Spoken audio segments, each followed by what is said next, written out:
சிறகடிக்க ஆசை சீரியல் இன்னைக்கான எபிசோட்ல மனோஜோட மாமியார் சொல்றாங்க, மாப்பிள்ள உங்களுக்கும் என் பொண்ணுக்கும் நடந்த கல்யாணத்தை ரிஜிஸ்ட்ரேஷன் பண்ணணும் அப்படின்னு சொல்லிட்டு அதுக்கெல்லாம் நிறைய ப்ரொசீஜர் தேவைப்படும். எனக்கு அதெல்லாம் ஒண்ணுமே தெரியாது.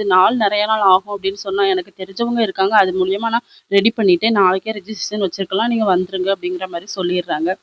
அதுக்கப்புறம் கனகா வந்து ரெடி பண்ணிட்டு வராங்க ஃபுட்டு. அதை மனோஜுக்கும் ஊட்டி விட்டுட்டு இருக்காங்க. இன்னொரு பக்கம் சத்யாவோட மாமனார் மாமியார் ரெண்டு பேருமே என்னோட கம்பெனி 1, 2 வந்து சத்யாவோட நேம்ல மாத்திக்கோங்க. அவன் தான் இனிமேல் எல்லாமே பார்த்துப்பான் என் இடத்துல இருந்து அப்படிங்கிற மாதிரி சொல்றாங்க. அதெல்லாம் வேணாம், எனக்கு எதுவுமே தெரியாது அப்படிங்கிற மாதிரி தான் சத்யா வந்து சொல்வாரு. நீங்க தெரிஞ்சுக்கிட்டாதான் எல்லாம் முடியும் மாப்ள. எனக்கு வேற உடம்பு சரியில்லாம இருக்கு. நான் ட்ரீட்மெண்ட்டுக்கு கேரளாக்கு போறேன்.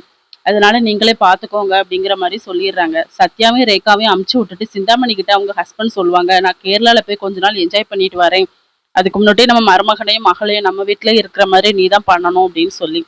இன்னொரு பக்கம் முத்துமீனா 2 பேருமே ரிஜிஸ்டர் ஆஃபீஸ்க்கு போயிருப்பாங்க. அவங்க மேல மொட்டை மாடியில வந்து வீடு கட்டுறதுக்காக அதுக்கான ப்ரொசீஜர் பண்றதுக்கு.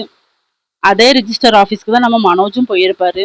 கனகா காரை விட்டு இறங்க மாட்டேன்னு சொல்லுவாங்க. இவர் சொன்னதுக்கு அப்புறமா இறங்கிருவாங்க. அதுக்கப்புறமா உள்ள கூட்டிட்டு வந்து மாத்தி மாத்தி மாலை மாத்திட்டு சைனும் பண்ணுவாங்க. இதோட இன்னைக்கான எபிசோட் முடியுது.